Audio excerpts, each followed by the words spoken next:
Good morning.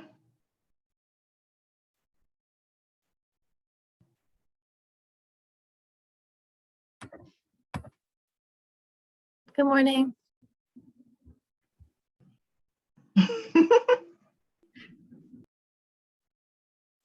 I missed you last month. Yeah, I know. Wait, sorry. I feel like my screen is bugging out right now. How are you? I'm well. How are you doing? Good. I'm home for break right now, so that's nice. I'm gonna pause the recording. Good idea. Recording again? Oh, perfect. Okay. Okay. I don't know, Regina, if you want me to go ahead and get started or wait a few more minutes. Go ahead. Okay.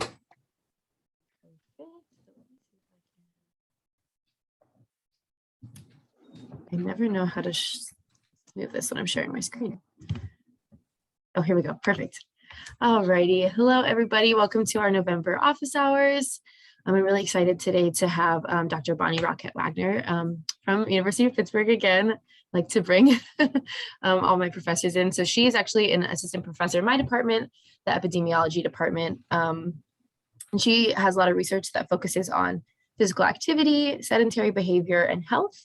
And she specifically looks at the effect of physical activity on diabetes and cardiovascular health outcomes in the diabetes prevention program. And she also works with community-based diabetes prevention program translations.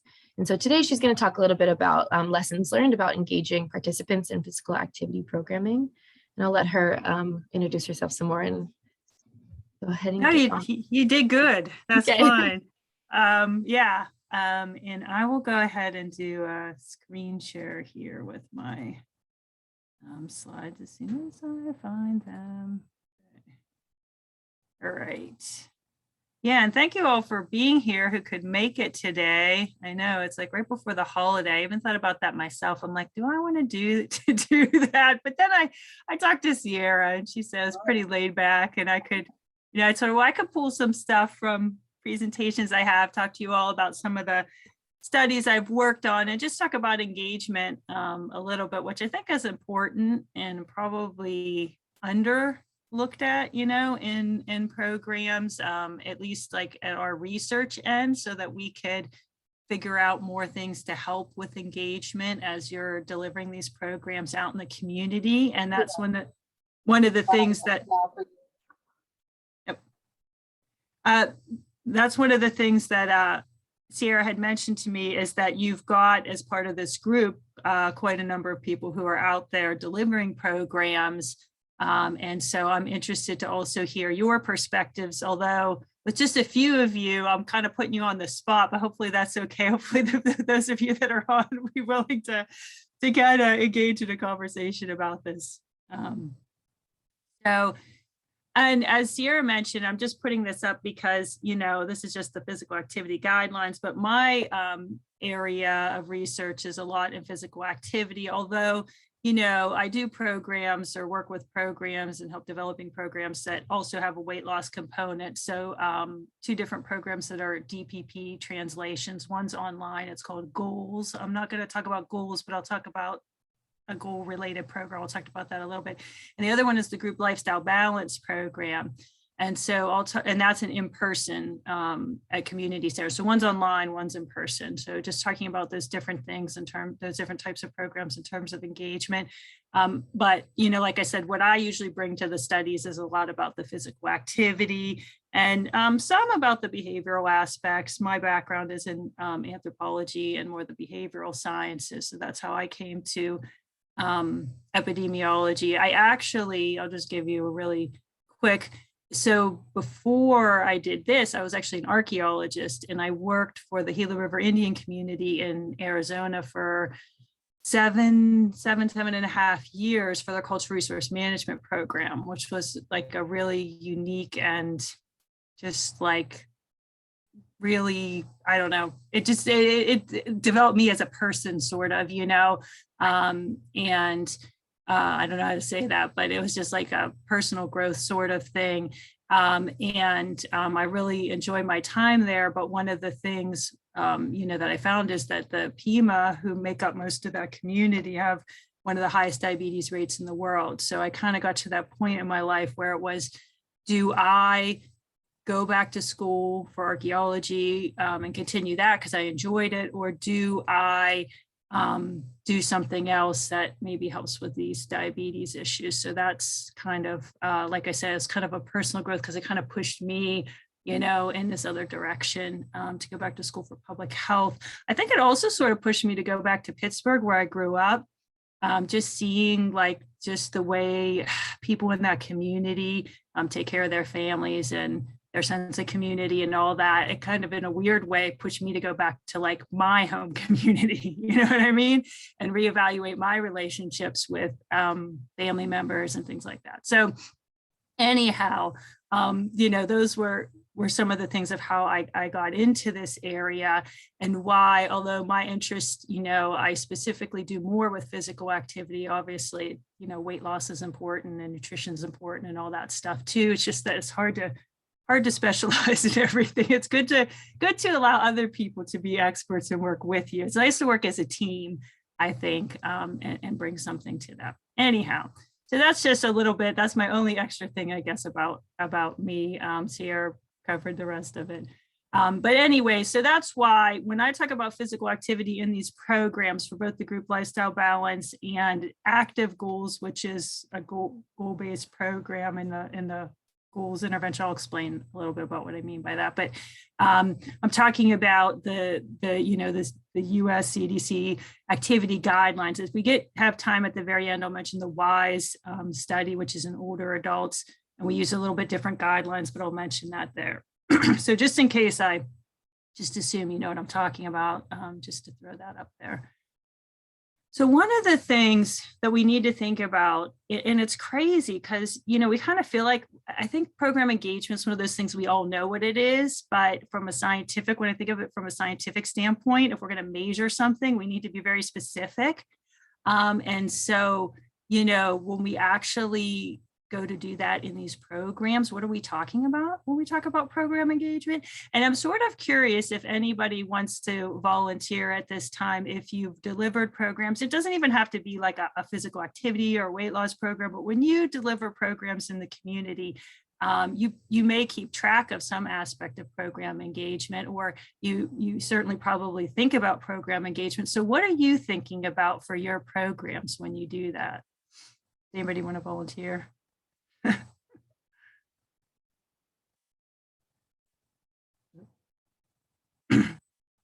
Yeah, is it going to be? Yeah. Okay. Thanks, Regina. When I think about program engagement, I think about the types of people, my target population, how many times they're coming, if they are enjoying the activity, if they are benefiting from the activity, and what I can do to improve their participation in the activity. Yeah. Yeah, good. I mean, right. So you mentioned whether they're coming, right? Now it's an easy metric you could keep track of, but some of those other ones you mentioned, right? They're kind of, if you're a coach, you keep track of these things. And I do the coaching sometimes. I've been on the coaching side and I train coaches for the group lifestyle balance. So those other things are very coaching, right? You keep track, you see, are they enjoying it? Are they engaging? And it's something as a coach you deal with on the fly, right? That person's not engaging. I'm going to try to get them to engage, right? Or something like that. And we don't really, it's funny. I mean, in these programs, it depends on the program. We do offer some training on that, but some of it, and I admit, even when we do research, we look for the coach personality at the beginning, somebody who already has these skills.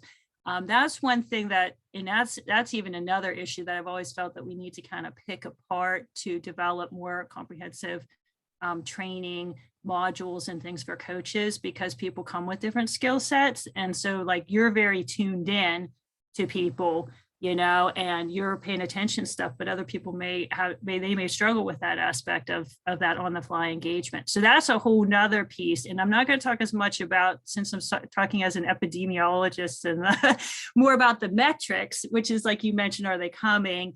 And also I liked how you mentioned you have certain target audiences. Are you reaching them? How far out? And so sometimes we call that reach. Am I reaching out to the community? Am I engaging? So that's like not just engaging the group that you've got to come in, but that's like, am I engaging this bigger population? So engagement is a big, complicated thing, right? Like even in one program, because you mentioned like three, to me, what I call like almost like 3 levels.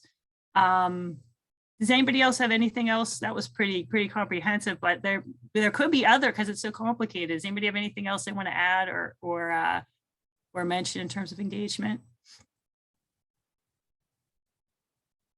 Yeah, I think that was pretty good. But if you think of something, I mean, let me know. And I guess we have things in the chat. I should be maybe, okay, just check them once in a while. Okay, so the other thing though is what type of program you have can affect, like how your program's delivered, right? And that's some of what I'm showing here. So program engagement could be coming and showing up, like in some of these pictures, whether they're showing up for some sort of exercise sessions or an activity, whether they're showing up for, social cognitive theory type behavior change court class type lessons. It could be whether they're engaging with a device, their computer, their exercise band, their, some sort of an app that's been developed. So there are different aspects, and the more we add to these programs, which we are with technology, then the more different aspects of engagement there are, right? So they could be coming to class, but are they using their tracker? They could be using their tracker and coming to class, but are they utilizing other aspects of the app that we make available? So it's like we start to get all this and how these affect how a person does in the program. And that kind of brings me just to the next, oops, is my computer freezing? Let's see.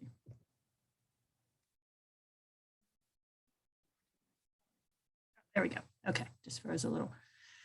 All right, so why do we need to look at engagement? Well, I mean, in the short sense, from being out there, when people aren't engaging, what happens? Like, what do you notice? Somebody comes, okay, and they don't look very interested today. And what's your concern about that? Are they going to come back? They're going to come back, right? They're losing interest in the program. And if they don't do any of this stuff, they're not going to get anything from it, or they're not going to get as much from it, right? So it's important. So, which aspects of a program people engage with, whether they engage, this could tell us different things too. This could be that there's underlying issues, right? They could have some barriers, to participation. They could be getting frustrated or, with the program, or just having difficulties with different aspects of it. One thing that's interesting, and I still haven't looked into it for my current project, but I found that we have a session called Talking Back to Negative Thoughts. It comes about in the middle.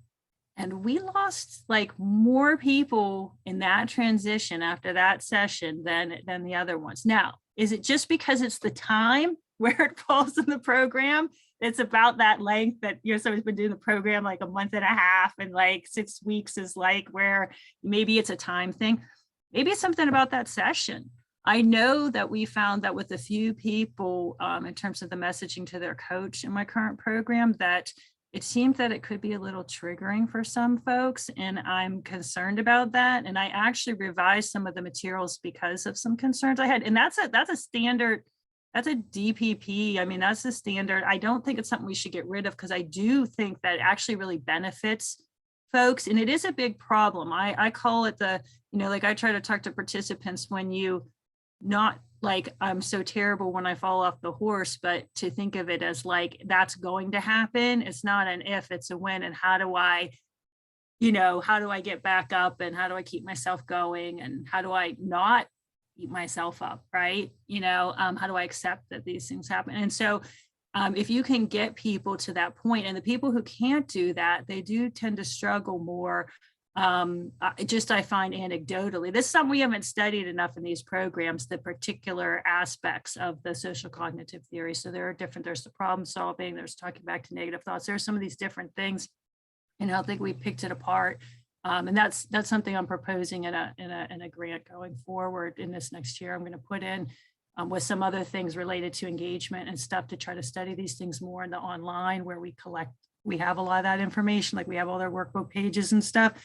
But anyways, not to get too sidetracked on that, but I wonder about that, right? And so I think that the more that we can understand this and look at it, we could improve these things in the program. So, trying to find where people's barriers are, what kind of issues they're having, red flags that they're having issues, engagement can be that, as Regina mentioned, like that's important, and then also, towards helping them better succeed in the program, and then towards long-term evaluation, which is what I'm sort of trying to put here, and not just like how the participants evaluate us, right? Like with the 5 stars, but like even how we evaluate the program going into the future. I could develop a program. I mean, imagine if I dusted off the archives and pulled out some program from like 1982, right? And then everybody's in leg warmers and the whole deal. People might look at the program and be like, okay, so the materials are kind of helpful, but like the pictures and all just turn me off. I mean, this happens over time, and we have to have some sort of long-term evaluation, right? So you could have a program, or it could be the aspects of it just become technologically outdated, and it would be good to know that with advancements in technology, or even that our materials that everybody was okay with, or at least maybe they weren't okay with, but they didn't feel comfortable saying something. Now they do say something like, here, this is like offensive, and we need to change that. And so if you don't have evaluation, you could have programs that the core things, for example, like the social cognitive theory or the way you're doing your tracking of behavior and stuff are good, but that these things need changed. Or even for a new population, maybe you've been working in the same region forever, but different people have now moved into that region and would like to see some differences. Like in DPP, they always have the thing where they have recipes they give and other things, like little things that could be changed that would make people feel more engaged or welcome into the program that you could do if you knew. And so I think that we do need to study this more and develop systems to be able to keep evaluating these things into the future. Does anybody else have anything they want to add there before I'm going to start going into some of the studies? So I just, I want to get you thinking about engagement a little bit before we do. Okay, so I want to talk to you a little bit about the group lifestyle balance. This is a DPP translation. It's an in-person group-based translation. It was developed in Pittsburgh. So the core DPP, they had the different cores. There was like the metformin arm, there's the lifestyle arm, were developed by different groups and then sort of all put together into the DPP. And the lifestyle core was in Pittsburgh. And so part of that group that remained in Pittsburgh after the DPP developed the group lifestyle balance program. It's a 1-year program. There's 12 core sessions followed by 4 biweekly and then monthly. So this they actually cover like the core DPP materials in these 12 sessions for the most part. And then there's these 4 additional sections because the DPP is like 16 core, but it's, we kind of consider that first 16 as our core for group lifestyle balance. And then monthly maintenance sessions, which is typical and standard for these DPP translations. In fact, this is a CMS approved program. So they had the DPP goals, same goals.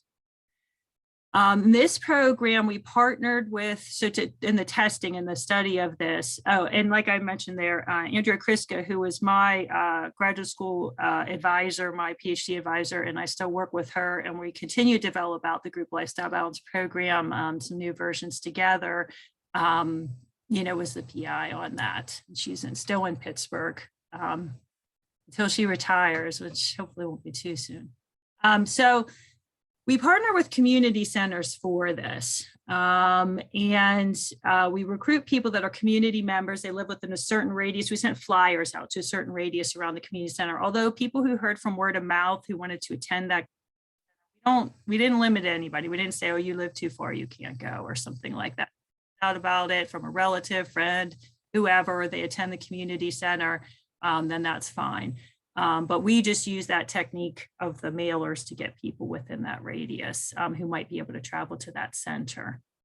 And since this is diabetes prevention, no reported history of diabetes. We use the BMI criteria, if you're not familiar with the ones used by the original DPP, that they were actually less than the 25, it was 24, we used that. Prediabetes or metabolic syndrome, so we expanded that a little bit if they had 3 MET syndrome factors. And then we used on-site screening.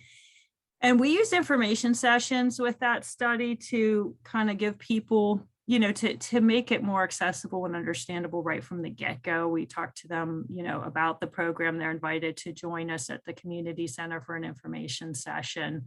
And that's one of the things I feel like some of the things we do as part of a study could help with, you know, sort of that cohort effect of a study.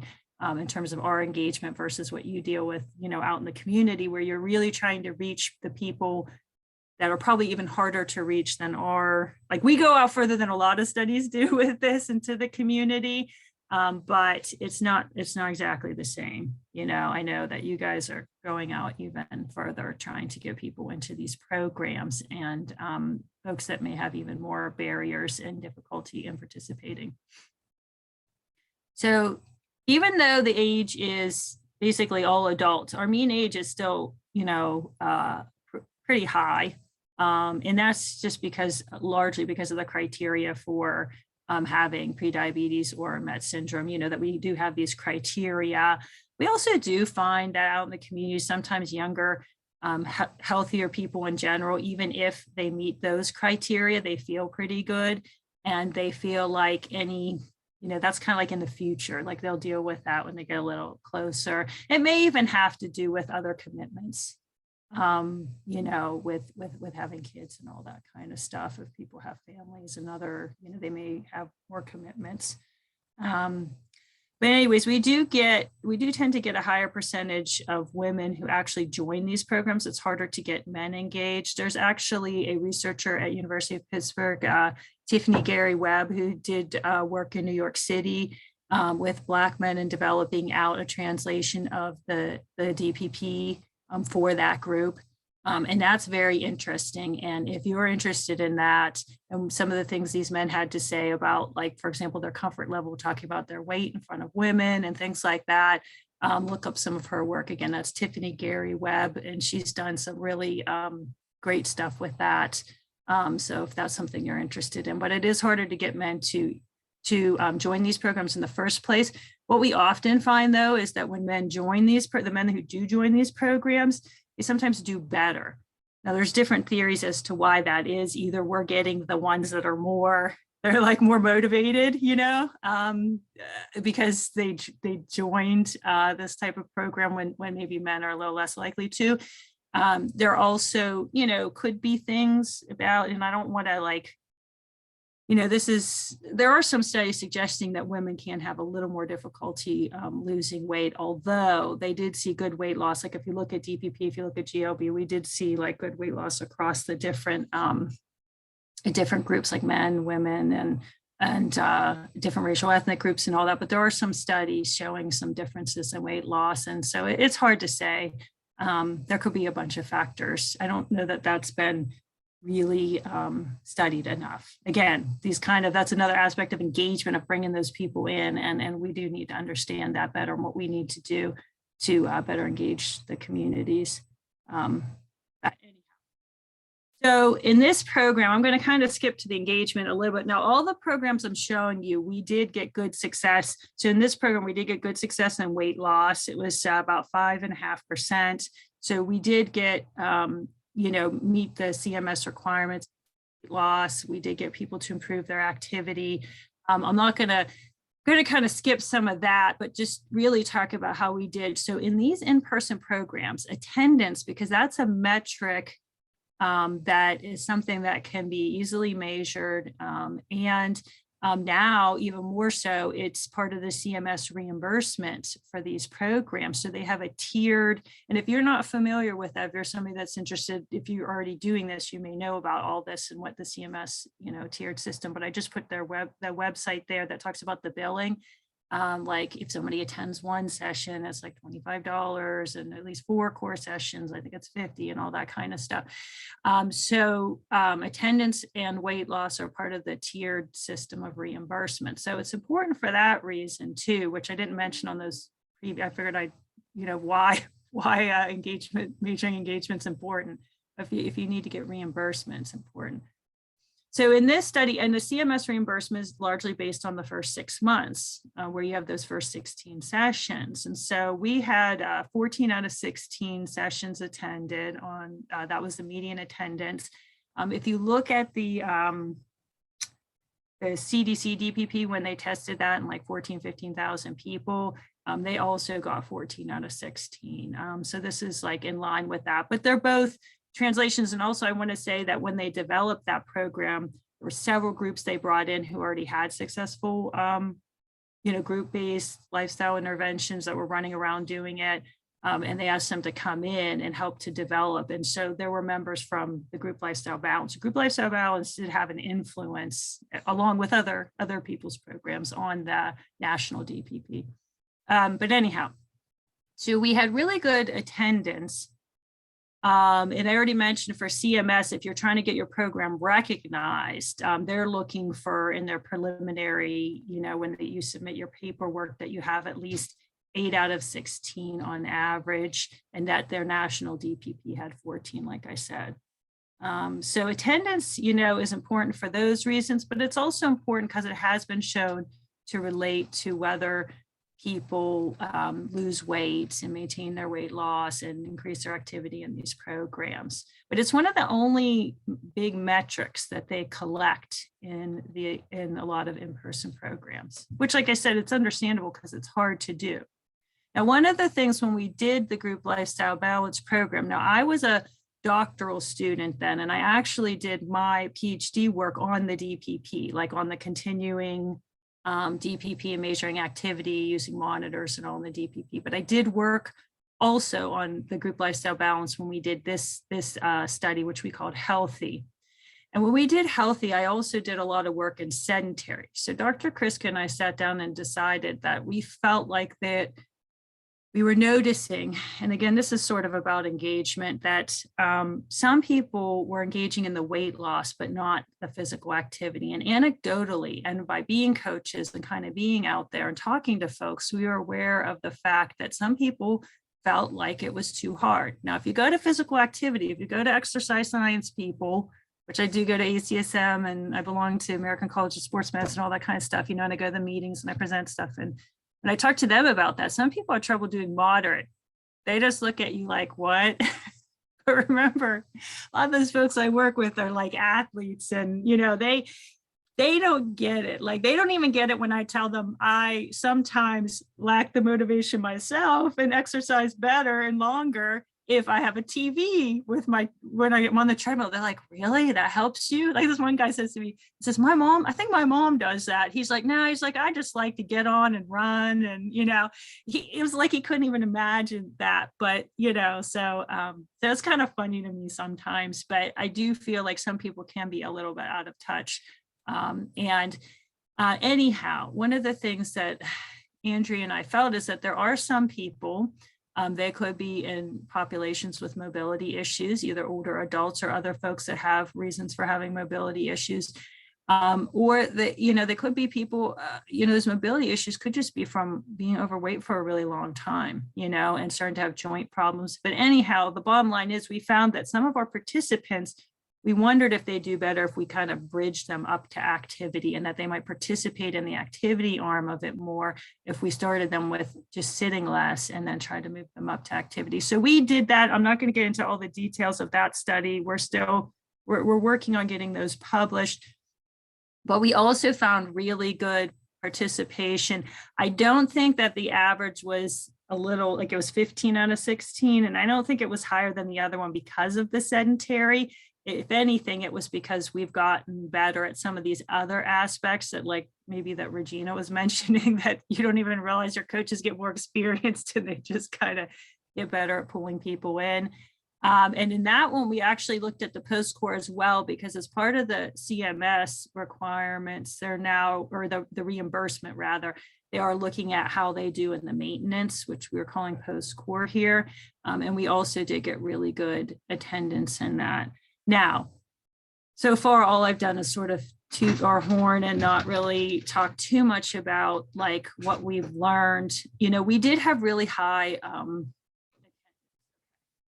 so this is a study cohort. We did recruit community dwelling adults. We did go into, and we've tried even more like in GLB moves, that's the second group lifestyle balance moves, the one with the sedentary. We picked a higher number. So we do several community centers. So in the first one, healthy, we went into like one lower SES area, and moves, we tried to push into more areas like that. So 3 of our centers were in, you know, areas with underrepresented minorities and or lower socioeconomic status folks, so lower income. And so we still did pretty well there, but we do have some things that are helpful. And I think a lot of people are seeing this, and even CMS allows you to have some of these types of things. So one is coach makeup sessions. Problem with this is there is that extra time burden and all, right? And the extra cost of that, but we did do that. And even over the phone, and now we have, you know, some people, if you have Zoom and stuff available, but even over the phone, this was back before everybody was Zooming. This was like, you know, so we did phone calls, and the coach would make sure, like they would get the materials, they get the makeup materials when they came in for their next session, or we would mail them to them. And then the coach would just ask them if they had questions and all. It usually took 10 to 15 minutes, and the coach was supposed to try to limit it to 15. And if there were several people, they did try to schedule them at the same time if they could. On healthy, we did keep track of those coach logs, but I don't think we ever published that amount of time that the coaches spent on those extra sessions. But so that it does help the participants. It seemed like to help them do better and also improve attendance and their engagement going forward. Because, you know, once somebody doesn't come a couple of weeks, they might start to say, oh, I haven't been there forever. And, you know, it's hard to jump back in. But if the coach was kind of keeping contact with them, it does help. But I know that's extra cost. So that's tough. We also had, but of course this costs money, a DVD version of the intervention was developed. That was done with money from the military, actually, to develop a program that could be used with military personnel, even if they were deployed, that they could continue the program. And so by having DVD, and what it was is it's kind of interesting the way they did it. I wasn't involved in this decision with this, but it was kind of interesting. They hired actors. They actually took real, like from, you know, we sat down, and I mean, I helped with some of the conversational stuff, but what we heard as coaches, and created these fake sessions. Like it's almost like you're listening, like you're a fly on the wall, and in the lessons that you would normally do in person, and listening to what other participants might say, the kind of problems they had and things like that. And so there was a DVD version, and people seem to do quite well in the DVD version. And we have all that published, but there wasn't really a big difference so between them and the in-person. So that type of remote stuff can work. And actually there is, so for group lifestyle balance, there's the Diabetes Prevention Support Center at the University of Pittsburgh. And there's actually now Kay Kramer, who was at Pitt and was one of the team members who helped develop this, now works for a company called Spark 360, I think, and her it's one of her former students from Pitt. He started this company, but they do workplace solutions, but they also do the training for group lifestyle balance of coaches and trainers, and we have trained the trainer and all kinds of stuff. And once people are trained, go through the training, they make this kind of stuff available on the website to get access to. Order DVDs, or, you know, do things for community based programs. So I think you can still find that through the Diabetes Prevention Support Center, but you could also look up Spark 360 if you're interested in some of that kind of stuff. But anyway, so we did find that some of these things were helpful.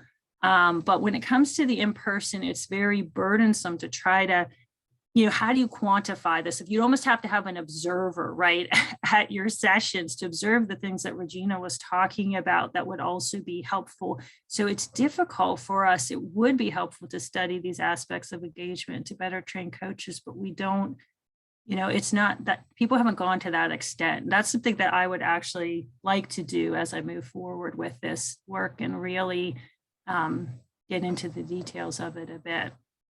So does anybody have any questions about this at all, or any comments they want to make about like in person, or because I'm going to talk about some online. I'm going to switch gears to online. Check the time here. All right. So this is my, so I right now have a K01, which these are like, Ks are like training grants, sort of. It's like they pay my salary, but they don't give me very much money for the research. And I also get additional training and different things. So, related to the research, so that I could become a more independent researcher. So I had a patient-centered outcomes research K-12, and that's what I was learning. Pragmatic research and patient-centered research. Was funded through ARC. And I used a pre-existing platform called Goals. And we actually, Kathleen McTighe, who developed it, when she developed it, was actually the first online DPP translation, but then she got so busy, she never published the primary results. So from Goals. So I'm going to start on that so we can get that published. But we have so much stuff, so much rich information in Goals that needs to get published, that I'm starting to make a list of papers, and we'll see what kind of students I can get on board to help, and some extra funding to look at some of it. But some of these things, but what I did is I took Goals. So Goals was weight loss and physical activity. It was a DPP translation online. And I wanted to kind of, and I won't get into all the details of it now, I wanted to do this, but to separate out and do at least one program that was activity focused, just activity and sedentary reduction. And so I started with this active goals. K-12s are really short. It's like a 2-year grant. And so I took it and just developed out what I saw as like the core sessions that we would need for the activity, which was 13 weekly sessions, plus 2 technical lessons on how to use the platform and how to use the tracking section. And just like, use the social cognitive theory-based materials. We just took out anything that talked about weight loss, and I switched it over. And I did change some things because I think there are some things about how we approach activity that are a little different. We gave people a lot of options with their tracking tools. We gave them a body worn tracker, and then they would record that information and like type it in online. We didn't have an automatic transfer, to upload their devices or anything. We also had paper and pencil if people, struggled with their device or just preferred paper and pencil. And we did develop it mostly from Goals, but we'd also, the group lifestyle balance moves was that one with the sedentary. I had developed some of the sedentary materials, so we adapted them for this intervention. And then we had outcomes assessed right after they finished the intervention, about right after. It's three months, and then at 6 months. And right now in my K01, I'm actually developing this as a 1-year program with maintenance sessions and all that stuff. And we did see some nice activity change in this, about 1,000 step count difference. And I'd like to see a little more than that, but that's actually good. That's clinically relevant. And some clinically relevant changes in sedentary and moderate to vigorous physical activity. So we did see, I haven't published it yet. We're going to be publishing that at the beginning, hopefully, of next year. We'll be sending out that. But one thing I wanted to show you is, it gets a little more complicated with online programs because we have these, all these new aspects of engagement come in. So we have all these communication networks, and in this case, because we have a referring clinician, that's a whole nother thing. And that could be a whole nother aspect of engagement. And in fact, I work on a study called the DDPP as a consultant, and that's out of NYU. And what they're doing is they're focusing on this piece of the clinician, the doctor talking to the patient and all that stuff and giving this information back to, and how the doctor's involved in trying to get doctors to be more engaged. So that's a whole nother outside engagement piece that I didn't even bring some of that, I didn't even put some of that in this presentation, but that's another aspect of engagement of it. If you're doing it with a clinical team, is the engagement of them. And that's very tough to do at this point. They're supportive. I would say that we get a lot of support for active goals when I go and talk to the doctors that we're dealing with their practices. It's just in terms of them actually remembering or having the time and all that kind of stuff to do it is a different story. And that's a whole nother thing we need to deal with. But the group at NYU is using actually Noom, which you've probably heard of, and patients are being referred to Noom. So they didn't focus on the intervention development or anything at all. They've got an intervention that already exists. They're focusing on the whole engage the provider and that kind of stuff. And it's pretty interesting. So yeah, and that's called little d and then big DPP. If you look it up at all, you might be able to find that if you're interested in what they are doing with that. But they just published a protocol paper in a journal called JMIR, which is where research protocol, same one that this article, my protocol paper was in. If you're interested, and eventually they should have some results from that. But anyhow, there's also, the coach contact and that kind of engagement. Are they engaging with their coach? And then within active goals, how are they engaging with the lessons that we have and using the messaging system? And we also have push messaging that goes out to them. So there are just all these aspects of engagement. It gets more complicated if the more devices you're using, like I said, the out engagement becomes really a more complicated thing. So our target for this, because we didn't have to actually focus on a specific disease outcome since it was through ARC, I didn't, because I think we should have these programs available for everybody. So I took advantage of that. Although my K01, we are focusing on people at risk for cardiovascular disease because it's funded by NHLBI, but it's a very broad definition of at risk so that we could include as many people as possible. And so we do require a lot of these, actually the programs that we do require that a physician at least says, okay, this person can do activity on their own safely, like they don't need direct supervision. We tried to open it up in this study more by using not just, because originally it was supposed to be PCP, but then when we talked to people to get, as Regina was saying before, our target audience, we actually expanded to student health, and also to a free clinic in Pittsburgh where we advertised. Unfortunately, we did find out one problem, and this is a problem, how to deal with this is that we had some folks who, because they hadn't been to a doctor for so long, so not people who are coming into the free clinic, but people that's our advertisement. And then we said, oh, you have to go see a doctor to do this. They were afraid that something would be diagnosed that would cost them money that they couldn't afford. Now, obviously in these programs, like we can't afford to pay for that kind of care, as part of our program, like if they'd find out they had diabetes or had something else.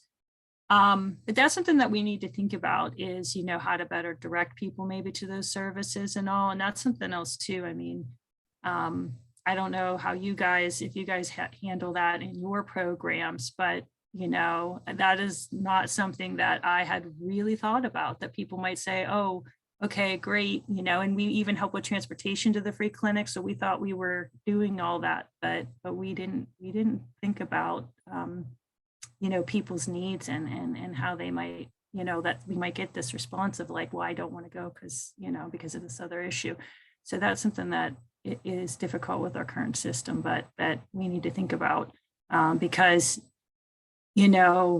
I want people to be able to engage in these lifestyle interventions, even if they have health issues and even if they're not going to the doctor for other stuff. That's probably even more reason to try to get them in. The problem is it's like a balance between the safety stuff for the activity specifically.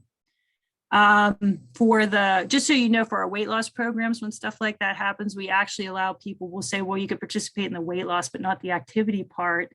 And that could be one nice thing, I guess, about having the sit less part, is that without the PCP approval, we have done it where we said you could participate, but we suggest that you don't increase your activity without approval. We just kind of leave it at that. All right. So we did have some, because they have to read the materials online, we did have some requirements for that. I'll just kind of.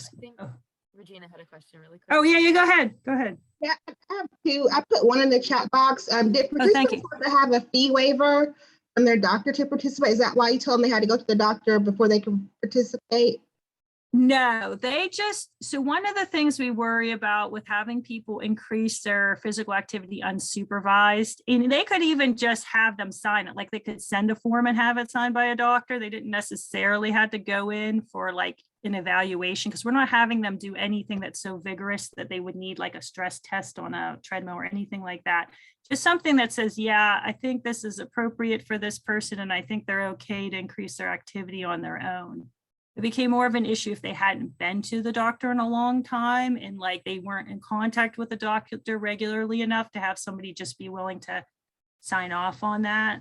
And the doctor would say, well, you're going to have to come in. Like I've never seen you, where they hadn't been to a doctor. Does that make sense?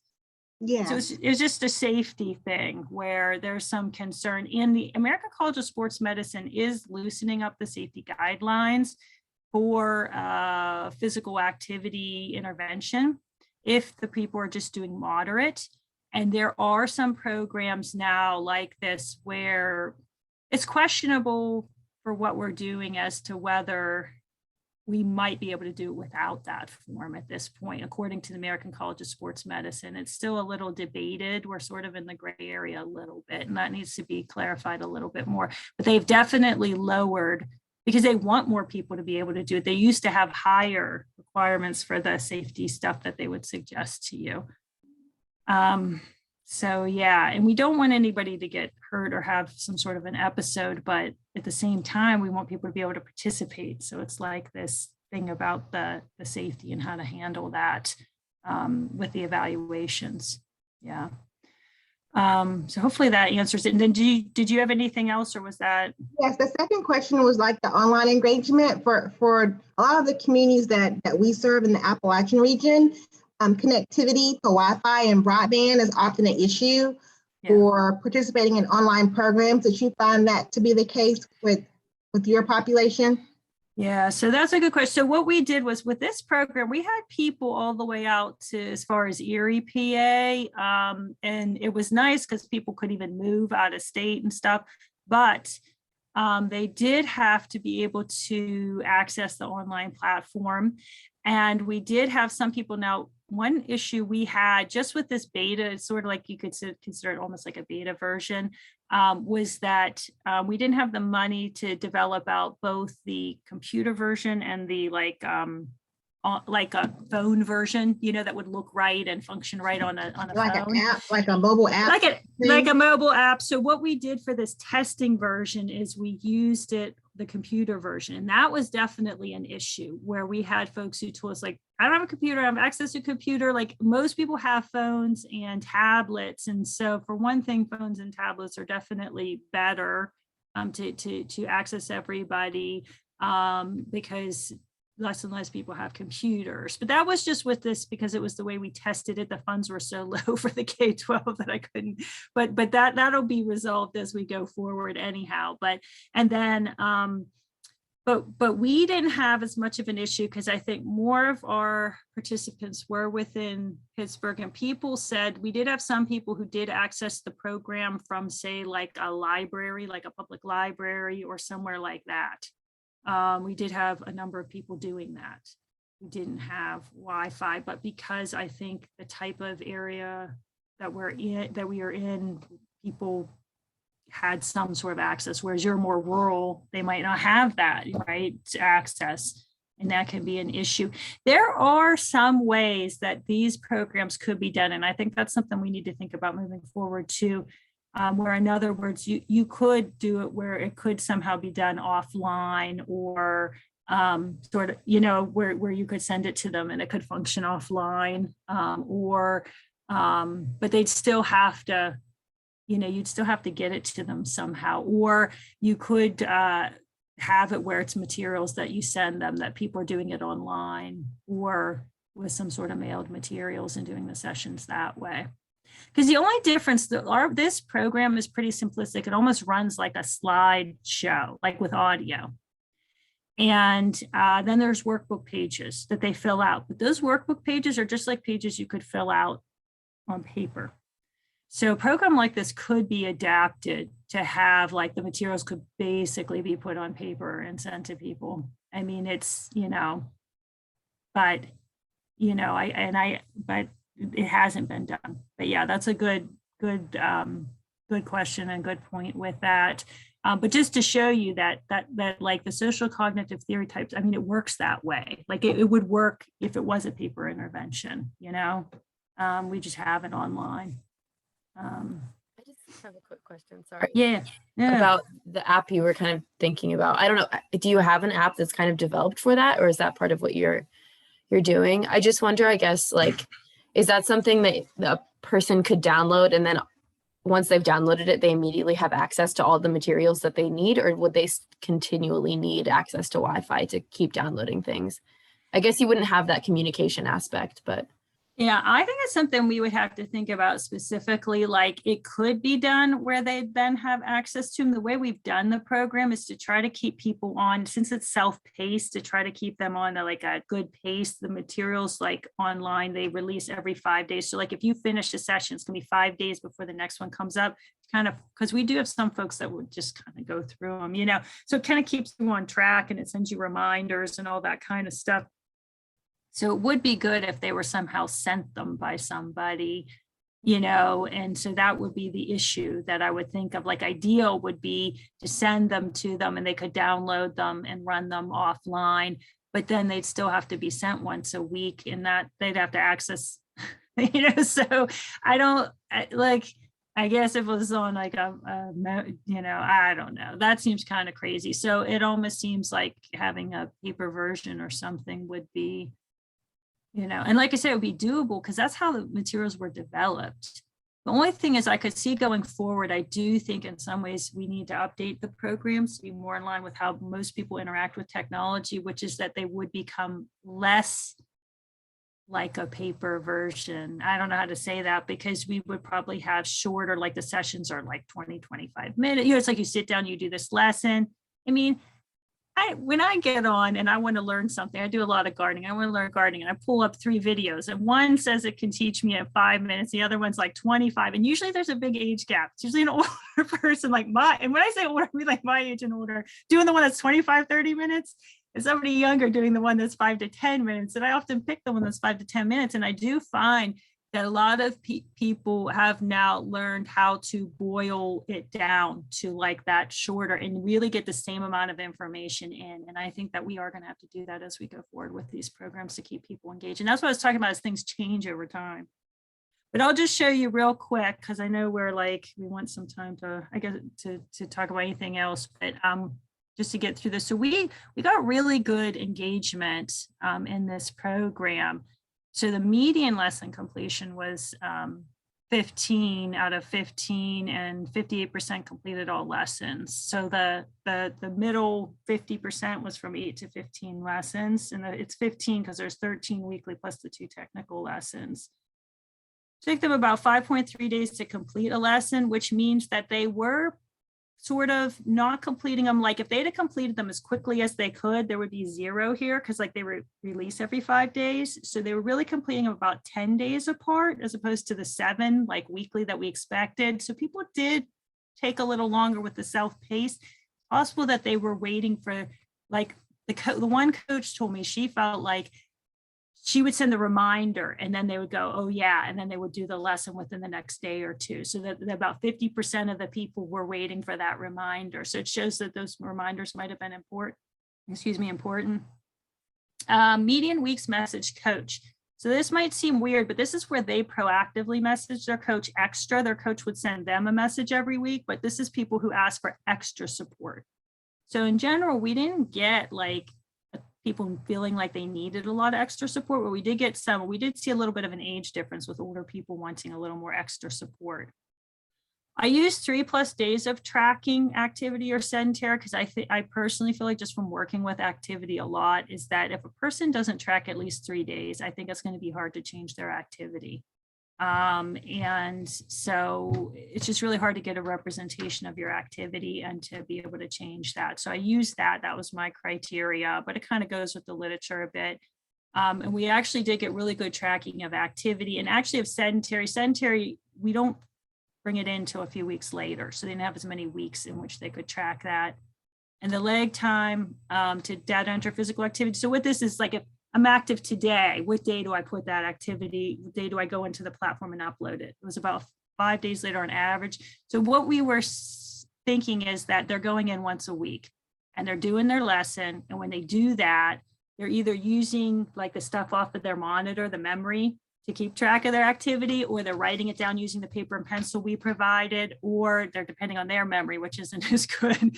But they're not going in every day like we said, go in every day, you do your tracking, and they're not. But that makes sense. But they still, like, we got good activity change, so they don't need to, right? I mean, maybe they don't need to. I don't know. And we did get good satisfaction. I don't have all of that stuff there, so we did pretty good with this program. And like I said, we did get some nice changes that I don't show in this with the activity. So just to show you, we did look at some of the factors. We had this huge list of factors that I collected because I wanted to know things that affected people's success in the program, things that affected their engagement. And so for total lessons completed, we saw there was a negative relationship with self-reported depression treatment at baseline. So people who self-reported that they were currently getting depression treatment had significantly less lessons completed, and same with males. And then average lesson completion time. So that was that like leg time where I said that was actually about 10 days between on average. Again, self-reported depression treatment. One thing that was interesting is there was a positive relationship with if they self-reported urgent care visit in the past 3 months. And we think that urgent care, this is our guess, but we need to look at who those people are. We haven't, this paper is still in progress. Might be people who are actually a little bit younger and healthier, since we had some of the graduate students and people in there that were utilizing urgent care. So they might have actually, it's kind of a weird thing there. So, and actually, sorry, I put these it was like negative as in bad. It should be average lesson completion time is longer. So these should be like sort of the opposite. Sorry about that. So if you were getting depression treatment, you had a higher BMI, it took you longer to complete lessons. And if you had an urgent care, it took you less time. So it was like positive as in plus. That was my bad. I got to fix the slide. Number of weeks participant initiated contact with coach. So they were more likely to initiate contact if they had high triglycerides. We put in a bunch of stuff. Again, we need to look at that because I have a feeling that has to do with age and maybe having other cardiometabolic factors. So these people may have some more health issues in general. And for some reason, that's just the one that came out stronger than the others, the triglycerides, but it probably is a sort of indicative of something, especially because the other two factors were function and sleep. And we did see when we stratified by age that people that were generally in the upper half of our age group did initiate contact more. But when you put age in as a continuous variable in these models, it gets kicked out. Like it doesn't kind of make it to the end. These other variables were more strongly related. And that's something we'll have to talk about. With activity, we didn't see any associations with any baseline factors. And likely what happened is that's what we pushed so much in the program, like tracking of activity, that we sort of, if there were barriers, that people did manage to overcome them in order to do this thing that we made one of the most important things. And then weeks track sedentary, we did see, and again, I think this has to do with people. One of the things is, and this is anecdotal, so I don't know if this would have been the paper, but I'm just telling you, is that we found that some people really have sort of an attitude about sedentary. Like, I don't need that kind of thing. And we saw that anecdotally a little bit more in men, particularly those that did more like yard. They'd say, I do all kinds of yard work. I don't need this. I'm not sedentary. I don't, it was almost like an insult, and so we need to think about that and how we convey those materials and what we do with sedentary. And we are doing some revision of it that way. And also you'll see that some of the people who may have, remember I talked about the group that maybe needs the bridge to get from sedentary to mod vig. Here you had people at ER visits and had seen a doctor more recently. So it's possible that these folks, you know, be interesting to look at to see if we have any other indications of the type of health problems they had. And people living with children less than 18 years old took longer to fill to complete, to enter their activity. They were like piling it up more and like going on less frequently. And that's not necessarily surprising either. And they are a group that we have trouble getting to engage in programs. I did have a little bit, so this was what I had on this, and then the only thing I would say is we learned a bunch of stuff. We have tons of output variables we could look at. We could even look at really detailed, like different types of patterns with usage, because we know how long they were on there, how long they were in different parts of the program, all kinds of stuff, but people aren't really looking at that. And there could be some things in the patterns that could be useful to us to understand. Aren't many studies on engagement published on this stuff. And usually they only look at one or two very basic usage variables like platform logins, which we looked at platform logins and you didn't even see it here. You know why? Because it was like a nothing. It was like, because there's just people do it. That's what they were supposed to do. And we really couldn't see anything in that. A lot of studies are showing nothing for that. So it's a problem. I think we need to look at the details. There's not a standardized set of engagement variables. That's what we found out. We started looking, we're like, what are other people looking at? And there's no like standardized thing for this. And I think we need to do that. So I do think that this is overlooked. It's not done in a systematic way that we need to do to try to then take this back to the coaches, take this back to the program developers, you know, like recycle this information back into the system so we can improve these programs and keep them, make them more relevant and keep them more relevant to reach more people. So sorry, I ended up, we did get some discussion in there throughout, but I kind of did eat up. I did one other study I was going to talk about a little bit, which was the WISE study. It's in older adults. And that say, the only thing I'll say about that, I'll just bring up the slide, but I'll just say that I'm doing a paper for this on baseline factors related to early program attendance. And the early program attendance was when it was still in person. We had to go to Zoom in the middle of this with elderly adults at high risk for a fall. It was a lot of stress. It was a lot of meetings. So how we were going to do this safely, could it be done safely? Would people engage in it? Would they do it? Attendance has been really high throughout this program. There's some good reasons for that. And this data should be published over the next year or two. There is a protocol paper out there for this study, but it's exercise at community centers. This program is great. One of the wonderful things I'll just tell you about this program is the social aspect of it. And that's something about physical activity in general that's overlooked, is how activity is physical activity. You want to get people physically active. It's for a lot of people, it is social. And for older adults, that could be part of the value of it as well. And so they have these fun sessions that they come in, they have a community leader that's trained, that's one of their peers that leads it, even though there are exercise professionals available. And they are trying to develop this, maybe a program that you see available for you to deliver in the future, because I know Chris is really working hard to try to see how he can scale this up and get this program out there. It was a really big finding. Like PCORI has, I don't know if you've heard of PCORI, but PCORI has smaller, like medium, their grants are pretty big to start with, but then this got one of like big PCORI grants. So he got big funding to do this. It was a big study. We're seeing good attendance. Hopefully we'll be seeing good results, because the 3-year results are actually the main study results. So we're just finishing collecting the last 3-year results. But even through Zoom, we got good engagement. And there were some definitely things to learn about helping older adults with their concerns about security, privacy with Zoom, with the technology, with everything. But we kind of got them through that. But I think the social aspect of this, and he did this program through community centers, local churches as well, which are a community center too, you know. But anyhow, it's something that I hope will be available for people to deliver in the communities in the next few years. anyways, I mean, I can stay on. You guys probably have things to do, but if anybody has anything else, sorry I talk so much. We appreciate you being available today to talk with us. Yeah, no. Yeah. It's nice to hear from you, and it makes me think about things. And I definitely think we do need to think about how we're going to reach folks. It is tough. I feel like more and more programs, we're developing out, like the health systems, like the online, they like what's called, they're lower cost. I don't think that when we talk about low touch, it's funny, they say, oh, a low touch program, because that's what the health system likes to hear, but you can see how we can manage to reach people like a lot of different ways with these programs. And it's actually, some of my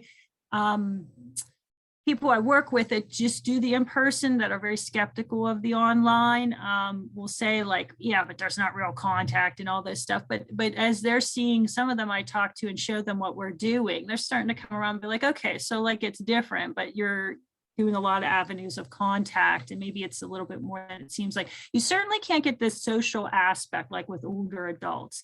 I don't think in-person programs are going to become a thing of the past. I think they're important as well, but there are difficulties in scaling them up and getting them out to people. And that's why I think we need combinations of different types of programs. And I guess the big question is, what kind of program do we need? Like, what will be the most useful for people in remote areas? And you guys might have more of the answer. I mean, what would work? Like, what do you think is best? What do you find? How do you modify things to make it work for the people who have trouble getting to the, Wi-Fi or getting to centers and stuff? Well, from the organizations that we're working with, we funded about 20 organizations to implement either physical activity or nutrition programs to reduce the prevalence of diabetes or cardiovascular risk. Some aren't able to implement programs because people have verbally said, I don't want to do online. So they've had to pause programming and wait till situations with COVID change, with their local restrictions about social distancing. And then if they've been able to restart them, they do those social distancing and wearing masks in place. Some have been able to successfully transition to online, and some are doing hybrid programs, but it seems like the consensus is that the populations that we're working with prefer in person over online for a variety of different things, like transportation. I mean, not transportation, but like with the Wi-Fi and the not being able to connect consistently sometimes. And then the socialization is really important because the geographic area is a barrier. Yeah.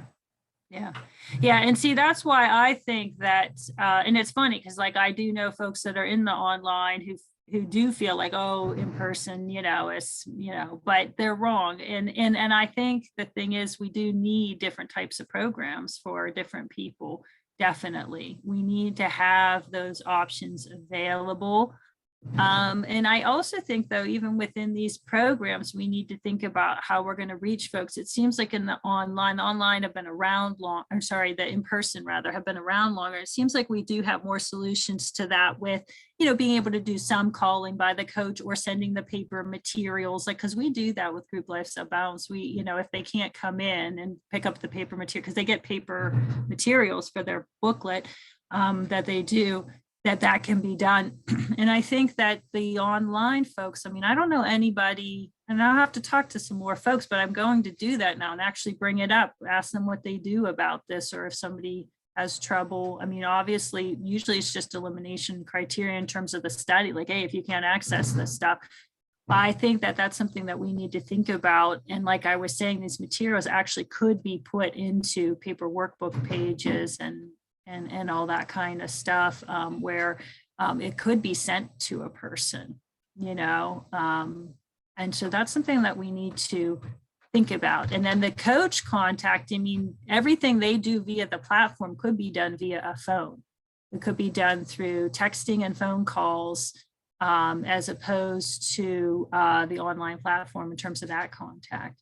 So I think that we could easily modify the materials we have to be sending people.